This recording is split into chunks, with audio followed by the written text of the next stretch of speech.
그렇습니다. 장단점이 있는 것 같아요. 자, 이제 우리 아브라함에 관해서 지금 계속 배우고 있고요. 아브라함은 우리가 뭐라고 하죠? 믿음의 조상이라고요. 네, 많은 조상들이 있는데, 뭐 우리 여명한 사모님도 이렇게 뭐 할아버지나 선조도 얘기를 좀 이렇게 얘기 좀 듣죠? 네, 몇 대 손간 저도 저희 뭐 할아버지밖에 얘기를 못 들었어요. 근데 뭐 족보가 있는 집은 우리 족보를 찾아보면 누구 이렇게 딱 하는데, 그보다도 우리 아브라함은 우리 믿음의 조상이라고 그래요. 믿음의 조상. 뭐 우리 최씨 집안에, 뭐 우리 박씨 집안에, 이씨 집안에, 여씨 집안에 누가 있는지 모르겠지만 그것과 상관없이 우리는 그 아브라함은 우리의 믿음의 선조라고 얘기해요. 아브라함을 얘기할 때 가장 중요한 것이 그가 믿음으로 의롭다함을 여겼다는 그런 게 너무나 중요해요. 그래서 기독교에 있어서는요, 이 의라는 게 믿음으로 얻는 의가 아주 중요한 개념입니다. 제가 마태복음 강의 끝난 다음에 이렇게 아브라함 스토리를 하는 이유가, 또 다윗 얘기를 하는 이유가 이게 믿음의 근간이 되기 때문에 그렇습니다. 우리가 아브라함을 믿음의 조상으로 알고 있다고 한다면 아브라함이 어떤 믿음을 가졌는지 우리는 하나씩 잘 이해를 해야 되죠. 의로움이라는 것이 뭘까요? 의로움. 한국에 가끔 뉴스에 보면 의인을 소개하는 경우가 있어요. 어떤 올바른 행동을 할 때, 선한 행동을 할 때, 또 아니면 자기를 희생해서 뭐 이제 군인들이 뭐 그런 하면은 의인하고 친소하면서 소개한 경우가 있습니다. 근데 미국에 사니까 이제 영어 단어를 좀 이제 아셔야 되죠. 의, 영어로는 righteousness, 여기 right, 옳다. 그다음에 명사형으로 이렇게 형용사에다가 ness 붙여서 righteousness라고 씁니다. 보편적인 양심을 가지고 볼 때 올바른 일을 행하는 것이 바로 바르다라고 얘기를 합니다. 그리고 이 의는요, 서로 간의 관계, 신뢰를 형성하는데 아주 도움이 돼요. 생각해 보세요. 누가 악하고 뭐 악인하고 막 이렇게 친해지기 원해요? 그렇지 않죠. 악한 사람이 있으면 피하려고 하죠. 근데 선한 사람, 의를 행하는 사람, 의롭다고 여기면 그 사람하고는 교제하기도 안전하고 또 교제하기를 즐기고 그렇게 됩니다. 또 관계가 좋았더라도 관계가 깨지는 경우는 뭐예요? 내가 생각하기 좋았다고 생각했는데 어떠한 그 관계를 깨트리는 악이 들어오면 그 관계가 깨져요. 또 관계가 회복되는 경우도 그 관계를 깨트렸던 어떤 악이, 어떤 잘못된 것들, 어떤 오해들이 풀리거나 그 잘못된 것들이 이제 수정이 되면 그 사람을 다시 한번 이렇게 의롭게 생각이 되면 그 가운데 의가 있으면 그 관계가 회복되기도 합니다. 그래서 이 의는요, 한 개인의 올바른 행동뿐 아니라 사람들과의 관계, 또 신뢰를 형성하는 데 중요한 브릿지가 되죠. 그래서 한자에서는요, 이 의를, 아까 영어에서는 rightness라고 했는데, 한자에서는 의를 어떻게 쓰냐면, 이렇게 써요. 한자는 이제 어르신분들은 다 배우셨고, 또 요즘도 배우는데, 이 의자가 오를 의인데, 한자는 상형 문자잖아요. 어떤 뜻을 그림으로 이렇게 그린 거잖아요. 발음이 아니라. 이 한자는 두 개의 문자가 합쳐진 거예요. 첫 번째는 이게 뭐예요? 양자, 그쵸? 양자, 양뿌리에다가 이렇게 양자. 위에는 양자, 그 밑에는 아자. 네. 내가 양 밑에 있을 때 그걸 의라고 했어요. 이 한자는 참 기독교적 의미를 많이 담고 있어요. 이거 뭐예요? 기독교에서 예수님의 우리 의잖아요. 예수님의 어린 양이잖아요. 예수님의 피 흘려 죽으심으로 우리가 하나님 앞에 의롭다함을 받잖아요. 어린 양 밑에 있을 때 의, 이거는 하나님과의 관계에 있어서 의를 설명하는 아주 대단한 그러한 문자 표현이에요. 물론 해석을 그렇게 해요. 안 믿는 사람들은 아니, 양처럼 순한 그런 사람을 그걸 의라고 하는 거야. 뭐 그렇게 얘기하는 경우는 있겠지만 우리가 성경권적 관점을 볼 때는 딱 맞는 표현이죠. 네. 의는 한 사람의 개인의 행동뿐 아니라 관계를 형성하는데 아주 중요하다는 것입니다. 예. 오늘 본문에 보면 아브라함의 믿음의 여정, 오늘 본문은 아브라함의 믿음의 여정을 배우는 8번째 시간인데 성경이 말하는 한자나 뭐 영어 단어나 아니면 뭐 한국 사회에서 말하는 그 의가 아니라 성경이 말하는 의에 대해서 가르쳐 줍니다. 성경에서는 무엇을 의로움이라고 할까요? 오늘 본문에 의롭다, 하나님께서 그 아브라함의 믿음을 의롭다고 하셨는데 이것은 성경에서 딱 두 번째로 나오는 표현입니다. 첫 번째는 어디서 나오느냐? 창세기 6장에 뭐냐면 노아, 극악한 온 인류를 하나님이 물홍수로 요즘에 소나기 무섭게 내리잖아요. 한국도 그렇고 여기 전부 셰프리도 갑자기 소가 나가지고 막 사람들 많이 했는데 하나님께서 이 악한 세상을 홍수로 심판하실 때 오직 노아만이 하나님 앞에 은혜를 입고 당대 완전한 의인이라는 단어가 나옵니다. 그러나 하나님과 당대 완전한 자요 하나님과 동행한 의인이다. 그때 처음으로 의라는 히브리어 단어가 나와요. 그리고 나서 그게 창세기 6장인데 오늘 창세기 15장에 그러면 14장 이후에 만사태에 의롭다고 한 거야. 그 당시 사람들이 얼마나 악했어요. 그러니까 또 노아는 하나님과 동행했으니까 그 사람 세상 사람처럼 악하게 행하지 않았으니까. 그래, 의는 뭐 노아한테 의라고 얘기하는 것은 오늘날 우리가 보편적으로 생각하는 의의 개념과 비슷하기 때문에 잘 이해가 돼요. 근데 아브라함한테 오늘 의롭다고 얘기한 것은 도대체 왜 의로운 거야?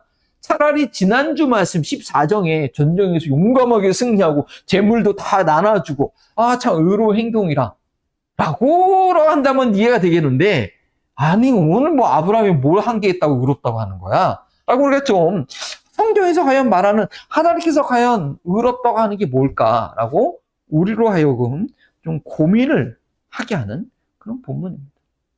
그래서 오늘은 저희는 이 말씀을 통해서 요 내용을 한번 마음에 새겨야 돼요. 같이 한번 핵심 주제를 읽어볼까요? 하나님의 규모를 받아들이는 믿음이 의로움이다. 규모, 사이즈, 그러니까 가스 사이즈, 하나님의 사이즈를 내가 받아들일 수 있는 게 그게 의롭다라는. 설교 중에 한 비유를 얘기할 텐데 그러면 그 비유를 들으시면 좀 이해는 되실 거예요. 자, 과연 이게 무슨 말인지 계속 한번 귀 기울여 보시겠습니다. 15장 1절은 이렇게 시작합니다. 이런 일이 일어난 후에 하나님께서 환상 중에 아브라함에게 나타나서 말씀하셨다고 시작합니다. 그렇게 시작됩니다. 그런데 이런 일은 뭐죠?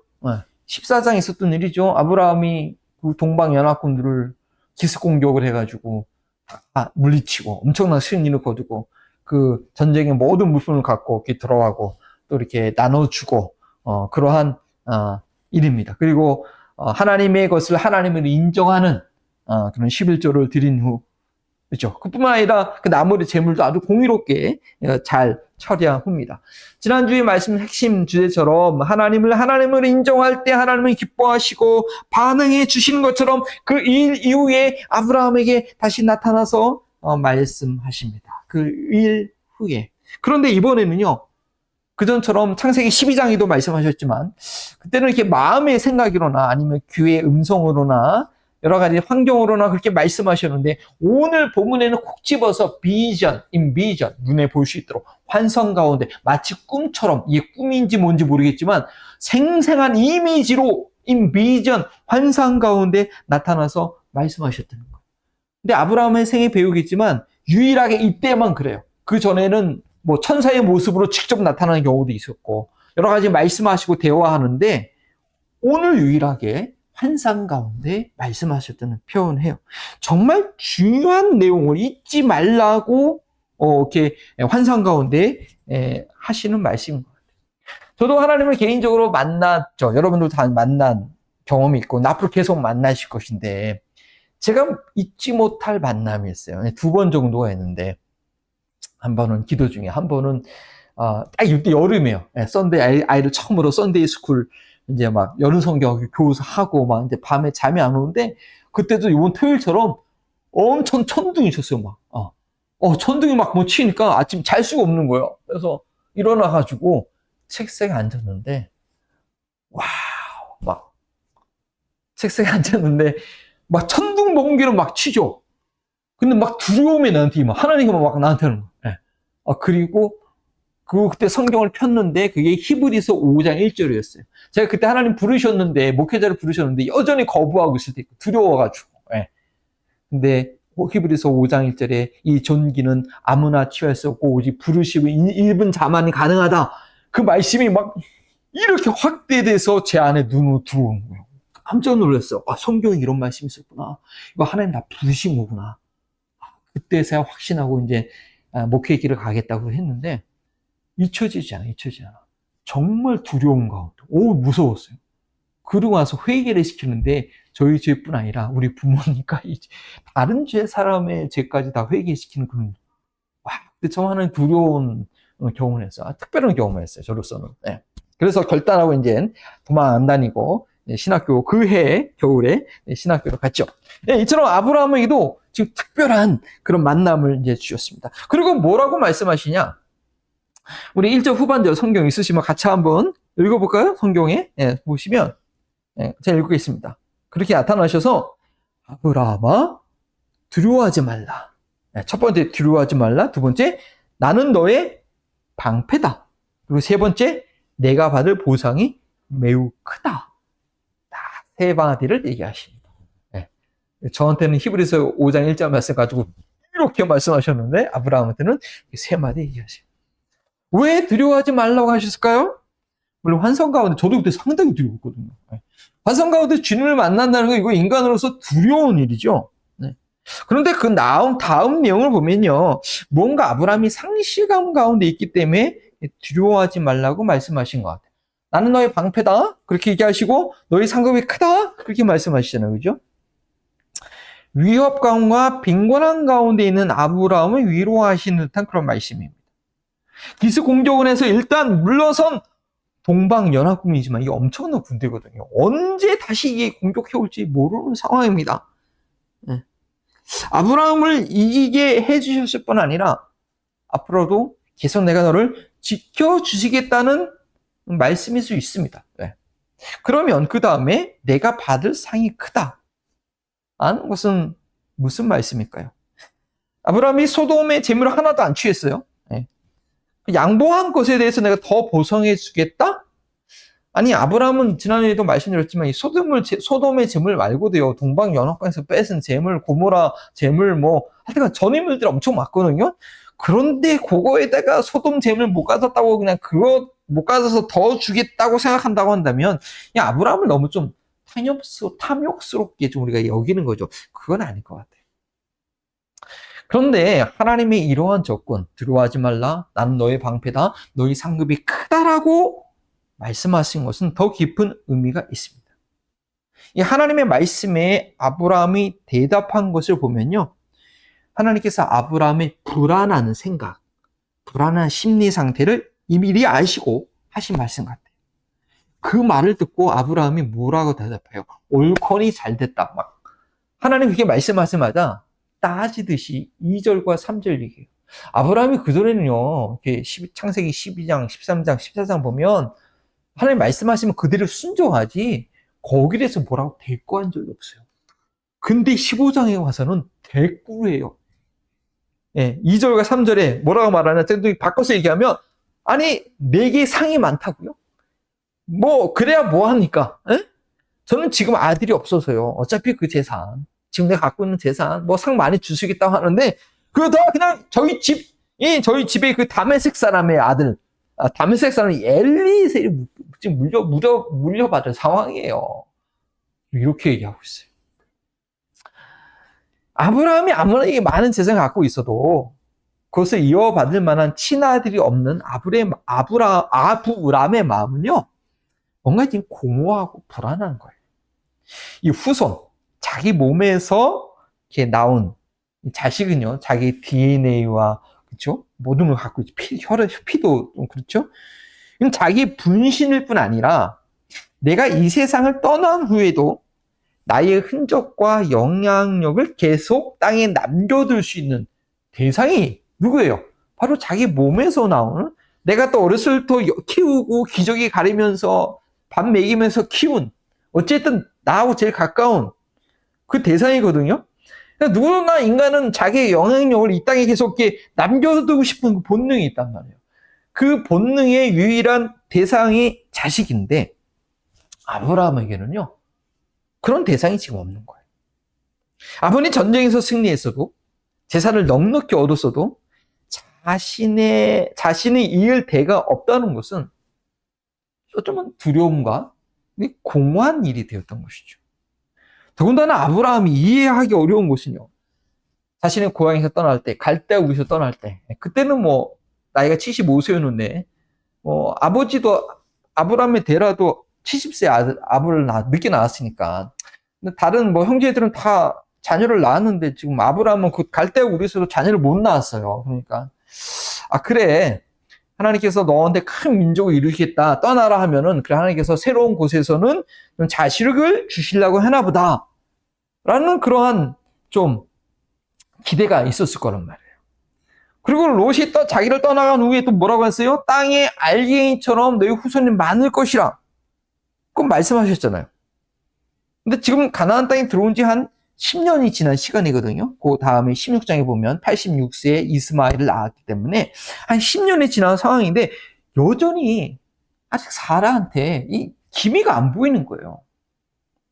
갈대아 땅 우르에 있을 때에는 아내 사라가 임신하지 못하고 있었기 때문에 가나안 땅에 가면 뭔가 달라지지 않을까, 뭐 새로운 기대를 해보았지만 역시나 아무것도 달라지지 않은 그 상황으로 인해 아브라함은 깊은 회의와 그 낙심이 뭔가 모를 두려움과 공허감이 되고 있는 것이죠. 이러한 아브라함의 마음을 하나님께서 너무나 잘 알고 계셨기 때문에 이 큰 전쟁의 승리와 여유롭게 재물을 다른 이들에게 아낌없이 준 상황에서도, 그런 상황에서도 하나님은 아브라함의 마음을 너무 잘 알고 있어요. 그 공허한 쓰라림을 알았기 때문에 나타나서 두려워하지 말라, 나는 너의 방패다, 내가 받을 상이 크다라고 선제적으로 먼저 말씀해 주신 것입니다. 그리고 그 말씀에 아브라함은 자신의 속마음을 들키고 만 거죠. 2절과 3절의 대답을. 그동안 하나님께서 아브라함에게 말씀하셨을 때 아브라함은 그저 듣고 순종할 뿐인데 이렇게 반문하지 않았습니다. 그만큼 아브라함의 현실은 상처에 그 쓰라림이 있는 것입니다. 내 몸에서 날 아들을 기다리기보다는 그냥 내가 신음하는 좋은 가운데서 한 명을 상속자로 세울 그런 체념 가운데 있을 수 있는 것이죠. 하나님께서 뭔가 계획이 있어서 미국으로 이민을 왔는데, 이제 제가 성역 공부를 하다 보니까 이민자들의 공통된 고민이 있더라고요. 나름대로 기대를 갖고 온 거잖아요. 아니면 한국이 너무 싫어서, 아니면 어쩔 수 없이 절박한 상황에서 왔는데 여기서 과연 무슨 일이 일어날 것인가, 어떻게 할 것인가, 그냥 그런 고민들이 좀 있더라고요, 보니까. 저도 마찬가지예요. 교회 개척할 때 기도하면서 청빙을 갈 것인가, 개척을 할 것인가, 기도하면서 나름대로 응답받고 This is your second chance라고 하면서 이번에 순종하지 않으면 나는 끝이구나 하는 마음 가운데 개척을 결심했단 말이에요. 하고 시작하자마자, 시작한 지 뭐 1년도 안 되고 아내가 병이 생기고 이건 이게 도대체 뭐예요, 하나님? 충분히 이제 그럴 수 있겠죠, 그렇죠? 그리고 뭐 저라고 갈등이 없겠습니까? 뭐 괜찮은 거 갔다가 또 아내 통화할 때 아내가 좀 안 좋다고 하면 이거 뭔가 그냥 여러 가지 별 생각이 다 나는 거야. 몇 년 후에는 내가 어떻게 뭘 준비해야 되나 몇 살가 생각이 하루에 몇 번씩 갔다 왔다 하는 그런 경우가 있는 거죠. 저희 믿음의 여정 가운데 이런 위기는 언제든지 올 수가 있습니다. 예수님 믿어서 죄 사함의 기쁨을 누리고, 우리 명화사님이 아직 그런 경험이 있는지 모르겠는데, 땅의 부귀영화가 아니라 천국의 소망 가운데 이제 믿음의 여정을 걷다가도, 믿음 생활 한 10년, 20년 해봤는데 여전히 바뀌지 않는 나의 모습과 여전히 암울한 이 세상의 모습을 보면서 실망하게 되는 거예요. 말은 안 하지만. 이거 믿어도 소용없네. 나는 여전히 세상상 배우는 찌질하다고 하죠. 여전히 나는 초라한 것 같고, 내 인품이나 인격이나 맨날 아직도 부부싸움하고 애들하고 소리 지르고, 아이도 이 분화 하나 다스리지 못하는 것 같고, 세상 살기가 너무나 힘들고, 이 천국은 도대체 어디 있는 거예요? 천국은. 지금 내 마음이 지옥인데 천국은 뭐야? 도대체 죽어서 가는 천국은 나한테 무슨 의미가 있는 거야? 그래서 내가 목사인데 이걸 사람들한테 얘기할 수 없고, 내가 그래서 교회에서 내가 믿는 생활을 몇 년 했는데, 그러면서 그런 회의 가운데 믿음의 실체를 놓칠 위기가 있을 수 있는 거예요. 습관적으로 매주 예배를 드리지만 하나님을 만나는 감격은 없고 매일의 삶 가운데 하나님의 인도하심을 받는 것이 무엇인지 감격한지는 너무나 오래되어 겁니다. 뭐 간절한 기도 제목도 없고 뭐 감사의 고백도 뭐 그냥 뭐 그렇고 남들에게는 다 표현 못하지만 그냥 세상에 찌들어 있는 지쳐 있는 그냥 영혼 상태로 있는 것이죠. 또 어떤 이들은요, 너무나 어려운 삶의 현실로 인해서 과연 하나님 살아계신 거 맞는가? 하나님 좀 내 상황을 알고 계신가? 좀 나를 좀 보고 계신가? 왜 맨날 나만 이렇게 어려워야 되는데? 라고 아브라함처럼 이게 투정을 할 수가 있는 것이죠. 그러나 하나님께서는 이미 아브라함의 이런 지친 마음을 아시고 환상 가운데 아주 컬러 TV 더 선명한 말씀으로 더 분명한 약속 가운데 약속을 주시고자 한 것입니다. 포기할 마음, 그냥 회의에 그냥 이 엘리에색이나 잘 키워서나 얘를 상속자로 삼자라고 할 찰나 그 순간에 하나님이 나타나신 것이죠. 그리고 4절에 단호하게 말씀하십니다. 그 아이는 내 상속자가 아니다. 지금 아브라함이 딴 생각하고 있었거든요. 네. 물론 16장에도 딴 생각하지만 이 아이를 상속자로 삼으려고 하는데 그 아이는 내 상속자가 아니야. 내 몸에서 태어날 아들이 너의 상속자가 돼야 돼. 라고 말씀하신 거죠. 제가 딴 생각하고 있으면 하나님 확 나타나가지고 그거 아니야 너. 그렇게 말씀하신 거예요. 조카로도 아니고 집안에서 기른 종도 아니고 반드시 아브라함의 몸에서 태어날 아들이 있을 것이라고 정확하게 콕 집어서 말씀하십니다. 큰 민족을 이룬다고 하실 때 후손이 땅의 티끌처럼 많게 될 것이라고 약속하셨을 때 당연히 내게 아들이 있을 것이라고 기대했겠지만 10년 동안 사라에게 소식이 없자 아내의 건강이 점점 나빠지자 다른 대안을 생각하고 있었는데 하나님께서 정확하게 아브라함의 몸에서 아들이 태어날 것이라고 말씀하신 것입니다. 저희는요, 기대한 대로 일이 진행되지 않으면 다른 가능성을 생각하게 됩니다. 하나님과의 계획과 상관없는 다른 대안을 만들어 내려고 합니다. 그러나 하나님은 약속을 신실하게 지키시는 분입니다. 내가 상상할 수 없는 규모와 계획으로 일을 진행하십니다. 우리가 믿음 생활할 때 자꾸 인간적인 계산을 하는 것. 내가 이렇게 1년이 지나고 나면, 2년이 지나고 나면, 이게 자꾸 계산하는 것은 왜 그래요? 하나님을 모르기 때문에 그래요. 이 천하 만물을 창조하신 하나님을 경험해보지 못해서 그래요. 인간적인 규모에서만 생각이 되는 거예요. 사람의 생각으로 할 수 있는 그런 시간과 장소와 환경밖에 보지 못해서 그래요. 그렇기 때문에 하나님께서 환상 가운데 나타나셔서 아브라함에게 나타나셔서 아브라함을 이끌어내셔서 하늘의 별을 쳐다보게 하십니다. 그 다음 본문과 연관되면 이거는 환상 가운데, 왜냐면 그 다음 부분에는 그 초저녁이거든요. 시간 타이밍이. 예. 그러니까 지금 그 초저녁, 이게 낮이구나. 그렇기 때문에 볼 수 있는, 별을 볼 수 있는 상황 아니에요. 다음 본문랑 연결되면 이거 환상 가운데 보는 거죠, 사실. 저희가 지금 볼 수 있는 하늘의 별과 당시 아브라함이 그 당시에 볼 수 있는 하늘의 별은 그 규모가 다릅니다. 그나마 이 서울이나, 서울 근교에서 사셨을 텐데, 서울이나 이 도시에 계시다가, 플로리다도 엄청 큰 도시잖아요. 그죠? 거기에. 보시다가 이곳으로 오신 분들, 특히 지금 계신 곳이나 저처럼 벌링턴에 있던 사람들, 밤하늘에 보면 별이 그렇게 많아 보여요. 너무 좋아요. 예. 너무 좋은 것 같아. 저도 초등학교 때, 여름방학 때요. 기억 초등학교 4학년인가 5학년인가? 유온이 나이 많을 때. 저희 고향이 이제 부모님 고향이 부여 그쪽이거든요. 부여가 아주 고적 때문에 그 보호된 제한이 많은 지역을 개발을 못해요. 거기 갔는데, 무슨 어떤 동네였더라? 갔는데 밤하늘에 은하수가 쫙 깔린 모습이 딱 집에서 나왔는데, 그 시골집에서 나왔는데, 그 하늘에 그 은하수가 보이는 거 너무 놀랐어요. 서울에서 보지 못했던. 와우, 진짜 멋지다. 그 기억이 아직도 있어요. 그래가지고 미국 와서도 여행 다닐 때 보면 그 은하수 보고 싶어가지고 저 텍사스 빅밴드에 있는 맥도날드라는 그런 거기도 가보고 했는데 그 어렸을 때 봤던 그 은하수는 못 찾았어요. 네, 뭐 어려서 봐서 그런지 모르죠. 할 때 너무 반짝이고 너무 수많은 저렇게 별이 많았나? 할 정도죠. 그래서 한번 보여드릴게요. 네. 이거 막 특수 카메라로 특수 처리해서 찍은 걸 거예요, 아마. 엄청나죠. 이게 은하수고 옆에 수많은 별들이 저렇게 있었던 것입니다.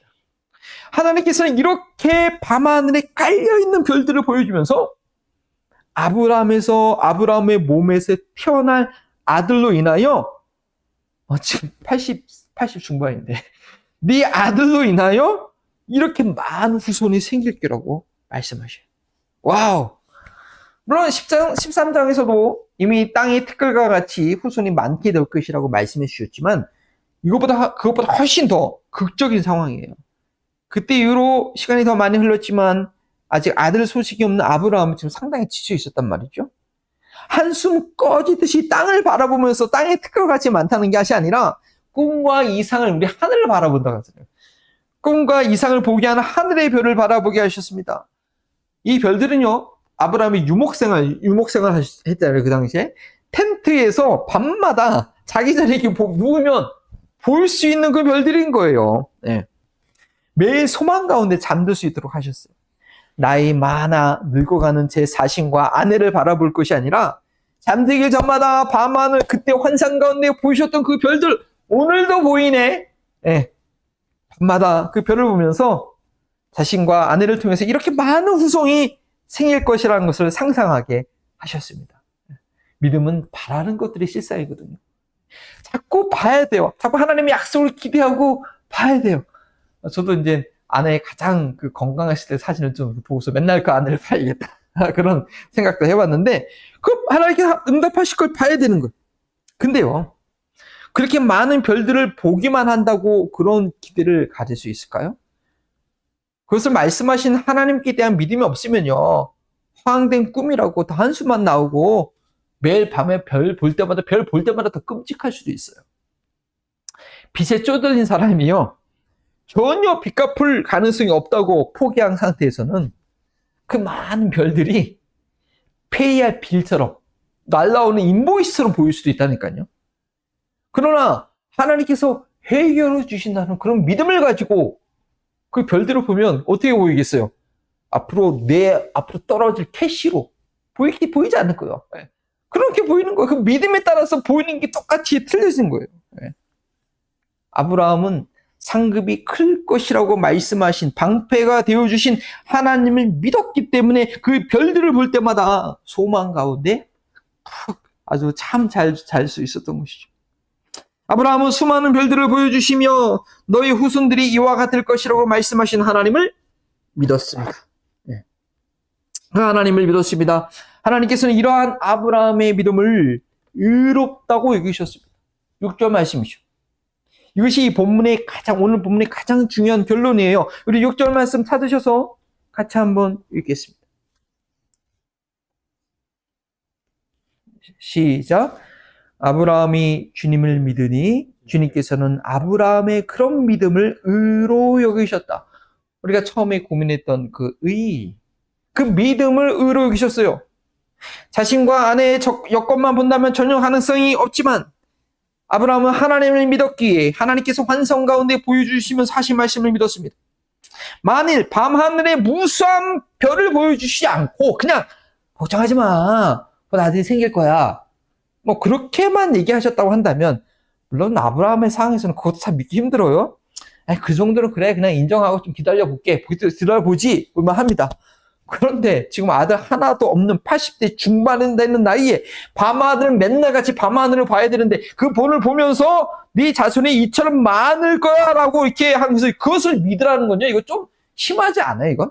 이거 참 놀리는 것도 아니고 좀 심한 말이에요, 사실은 세상적으로 보면.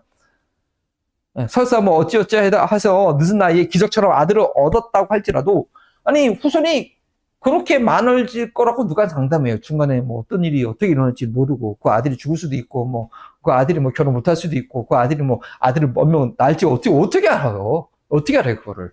그런데 아브라함이 믿었다는 거예요. 하나님의 입장에서 하나님께서만 할 수 있는 말이죠, 이건. 그죠? 어느 인간이 그렇게 얘기하겠어요. 이거는 정말 하나님의 입장에서 하나님께서만 할 수 있는 하나님의 규모에 맞는 그 설명이었는데 그걸 받아들였다는 거예요. 그리고 하나님께서는 다른 것이 아니라 이것이야말로 아브라함이 의로운 사람. 내가 볼 때 아브라함이 그걸 믿어? 그러면 아브라함은 나하고 관계를 맺을 만해. 참 바로 의롭다. 의롭다는 게 뭐예요? 그것 자체는 의롭다는 건요, 관계 형성이 돼야 돼요. 야, 아브라함이 그걸 받아들여? 너 나하고 관계할 수 있어. 이렇게 인정하시는 거죠. 이 세상의 그 어떤 인간들도 하나님을 하나님으로 인정하지 않는 상황에서, 즉 하나님께서 일하시는 그 거대한 규모의 계획을 받아들이지 못하고 있는 그 상황에서 아브라함을 받아들였다는 거예요. 하나님의 입장에서는 너무 대견하고 고맙고 기쁜 일인 거죠.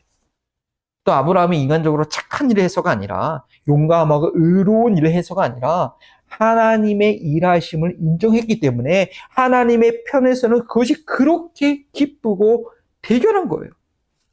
하나님의 규모를 받아들이는 것, 보통 인간의 이성으로는 가능하지 않습니다. 오직 창조주 하나님을 알고 믿을 때만 가능합니다. 이제 막 유치원에서 알파벳을 배우고 있는 딸이 자기 아빠한테 동화책을 읽어달라고 합니다. 자기가 아주 좋아하는, 저희 집에 동화책이 많이 있는데 아주 좋아하는 그 이쁜 공주가 나오는, 그림이 나오는 동화책을 갖고 와가지고 아빠한테 책을 읽어달라고 합니다. 근데 아빠가 지금 무척 바쁜 가운데 있어. 막 이따만 두꺼운 책을 가지고 그걸 빨리 읽고 숙제를 해야 되는데 막 너무 어려운 거예요. 그 파악하기 막 여유가 없어요. 아이에게 책을 읽어줄 시간적 여유가 없는 거죠. 근데 아이는 자기가 가져온 책 읽어달라고 계속 막 조릅니다. 그리고 거의 울기 직전이에요. 그래가지고 아빠가 어떻게 했느냐? 한 가지 제안을 해요. 어떻게 제안했냐? 지금 아빠가 지금 네 책 말고 지금 이 책을 읽고 있는데 이 책을 읽어주면 안 될까? 그러면 이 딸의 반응이, 이 딸이 그럴 수 있겠죠. 근데 이 딸은요, 자기가 읽고 싶은 책보다 아빠가 더 좋은 거야. 아빠가 뭐든지 그냥 나를 위해서 읽어주기만 하면 It's okay. 그래가지고 그 이해도 안 되는, 말도 안 되는 그 책을 읽어주는데, 그 딸이 그 아빠 무릎 옆에 앉아서 너무 즐겁게 그 아빠 읽어준 책을 읽는 거예요. 네. 자, 그러면 이 아빠가 이 딸을 어떻게 생각하겠어요? 너무나 귀한 거죠. 너무나 소중한 거죠. 자기가 좋아하는 책보다 아빠가 읽어준다는 것 그 자체만 해도 그냥 기뻐서 그냥 그 책 내용을 이해 못하지만 그냥 거기 품에 안기는 거. 이러한 딸과는 관계가 나빠질래야 나빠질 수가 없어요. 네. 딸의 다른 행동이 아니라 이렇게 아빠를 신뢰하고 인정하는 것이 아빠로 하여금 딸을 언제나 인정하게 만드는 거죠. 이것이 바로 의롭다고 인정하는 거예요. 네, 믿음으로 의롭다고 인정받는 거예요. 하나님과 저희의 관계도 마찬가지입니다. 저희가 어떻게 그 하나님의 거룩한 수준에, 하나님의 수준에 맞는 그 거룩한 삶을 우리가 살 수 있겠어요? 인간이 아무리 의롭게 산다고 할지라도, 이렇게 인간이 의롭게 살면 다른 사람 같은 수준끼로는 관계가 형성돼요. 좀 착한 사람들끼리. 근데 우리가 맺는 관계는 거룩하신 하나님이란 말이에요. 네. 어떤 의인도 어떤 선인도 하나님 앞에서 자신이 의롭다고 자랑할 수 없는 거죠. 그 하나님께 인정받을 수 있는 길은 단 한 가지, 아브라함처럼 하나님께서 행하신 일을 믿는 거예요. 인간의 규모와 능력과 생각과 계획으로는 더는 가능하지 않지만 하나님께서 하신다면, 창조주 하나님의 규모라면 당연히 하실 수 있다고 믿고 그것을 받아들이는 거예요. 그리고 그것은 나의 의로움을 자랑하는 것이 아니라 하나님의 의로우심을 인정하는 것과 같아요. 인간의 의로움은 하나님께서 보실 때 아무것도 아닙니다. 지금 제가 철학적인 얘기를 하게 되는데, 이미 죄 가운데 태어날 때부터 그 생각하는 것이 죄악으로 기울어져 있는 인간입니다. 그러한 인간이 하나님으로부터 의롭다고 인정받을 수 있는 길은 아브라함처럼 하나님의 일하심을 인정하는 것밖에 없다는 거예요. 그리고 그것이 복음을 이해하는 기본입니다.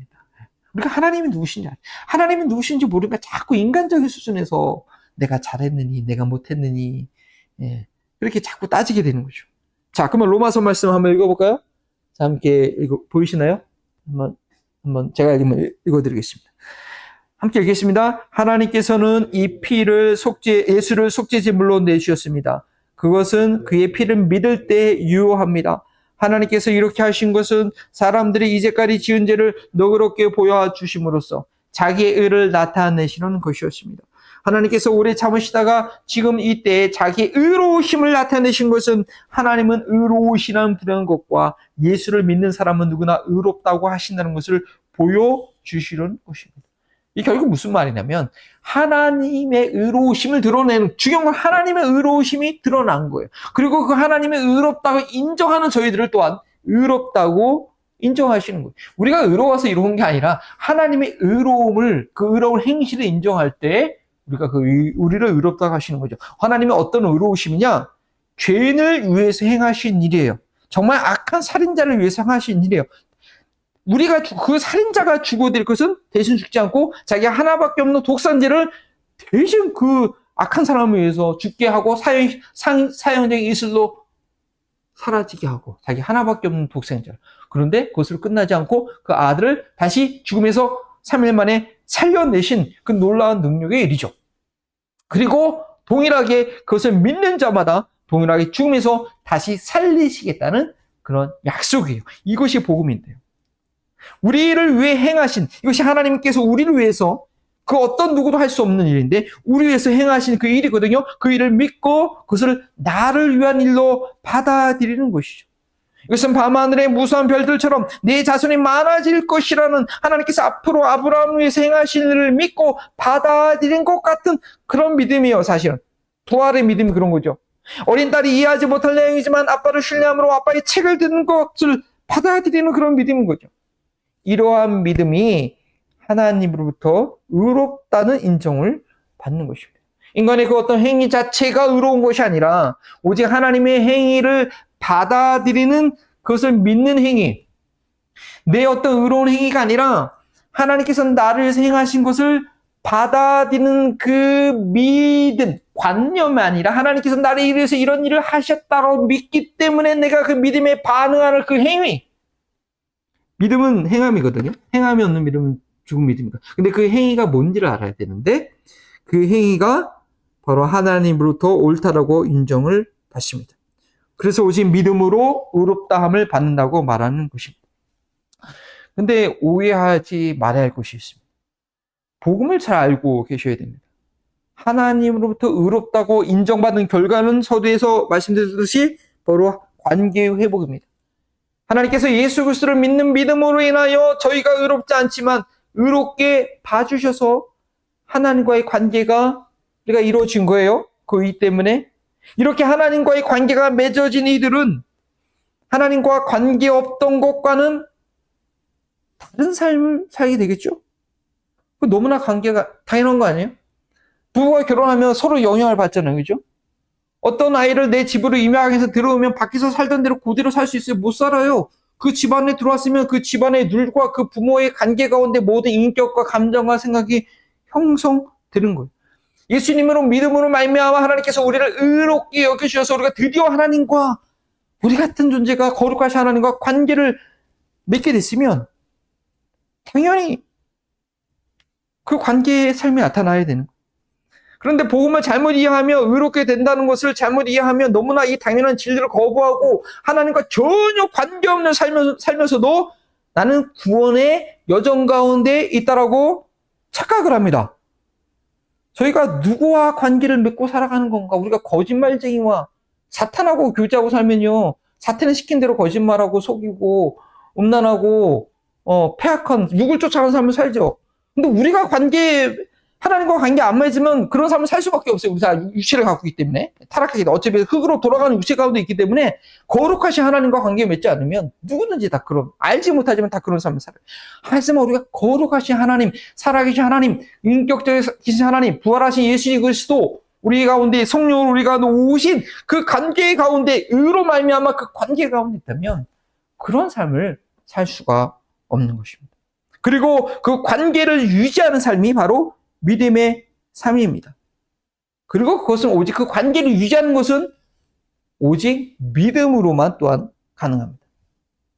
창세기 12장에서 시작된 아브라함의 믿음의 여정은요, 15장에 이르러서야 하나님으로부터 의롭다함을 인정받는 그런 믿음이 되었고, 거기서 맺어진 그 하나님과의 관계의 삶은 앞으로도 계속되는데 계속해서 성장하는 믿음의 여정이었습니다. 저희는 그것을 통해서 하나님과의 관계를 유지하게 하는 그 믿음이 무엇인지 또 배워야 합니다. 오늘 말씀은 아브라함이 인간적인 수준에서 받아들이는 것이 아니라 하나님께서 행하시는 그 규모의 일을 받아들일 때에 그 믿음으로 말미암아 하나님께 의롭다함을 받았다는 그런 내용입니다.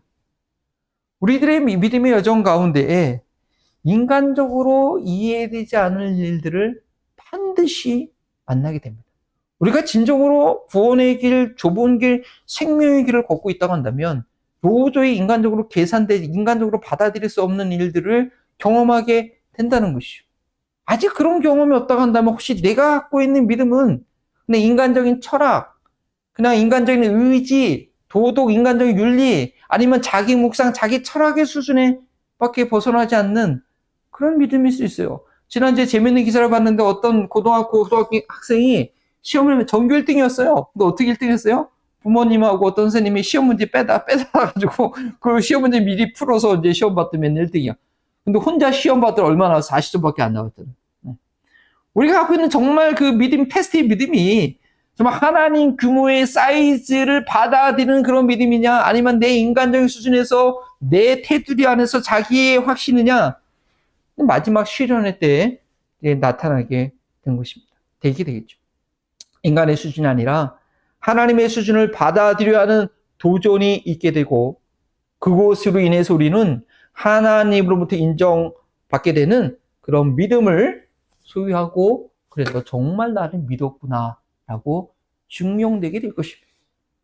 그 믿음을 우리가 한 번에 가질 수 있는 건 아니죠. 12장에서 아브라함이 거기 순종했다고 그렇게 인정받은 거 아니었거든요. 우리가 그 하나님의 사이즈의 규모를, 도전을 받아들이는 그 믿음을 소유하기 위해서 우리 삶 가운데 작은 것 하나 하나님께서 행하시는 것을 우리가 알고 인정하고 그렇게 하나님을 의지해가는 삶, 믿음의 여정을 갖게 된다고 한다면 세상 사람들이 생각하는 의와는, 세상 사람들이 자랑하는 의와는 비교도 안 되는 예수 그리스도의 거룩한 온전한 그런 인격과 그런 의로운 삶으로 하나님과 관계가 맺고 있다는 그런 삶으로 증명이 되는 그런 믿음의 승리를 하게 될 것입니다. 기도하시겠습니다. 하나님 감사합니다. 아브라함의 그 믿음의 여정을 통하여서 정말 그 승리와 성공 가운데도 두려움과 낙심 가운데 있던 그 하나님의 사이즈로 찾아왔을 때 그 받아들이는 믿음으로 의로워진 것을 것을 통해서 우리가 가져야 될 의의가 무엇인지 다시 한번 돌아보게 하시니 감사합니다. 내가 하나님을 믿는다고 하지만, 내가 진리와 생명의 길을 걷는다고 했는데 아직도 두려움과 낙심 가운데 나의 이해와 나의 규모와 인간적인 의의를 쌓고 있는 그런 믿음이었다면 주님, 과감하게 다 내려놓고 십자가를 지고 주님과 함께 죽는 그 경험을 두려워하지 않는 저희를 되게 하옵소서. 주님과 함께 죽음으로 반드시 부활의 생명을 얻는 그런 경험이 우리의 삶 가운데 날마다 있게 하여 주옵소서. 주님, 이제 시작하는 저희 교회입니다. 이제 하나님 믿음의 그 여정을 이제 시작하는 귀한 지체도 있습니다. 이제 더욱더 하나님의 그 부르심을 더 깊이 묵상하고 나아가고자 하는 그런 헌신, 우리 삶에 정말 후회 없는 그런 믿음의 여정을 지금 걷기를 원합니다. 주여, 하늘의 별을 떠 하나님의 약속을 날마다 볼 수 있는 저희의 믿음의 눈이 되게 하여 주옵소서. 감사하며 예수님의 이름으로 기도합니다. 아멘. 감사합니다.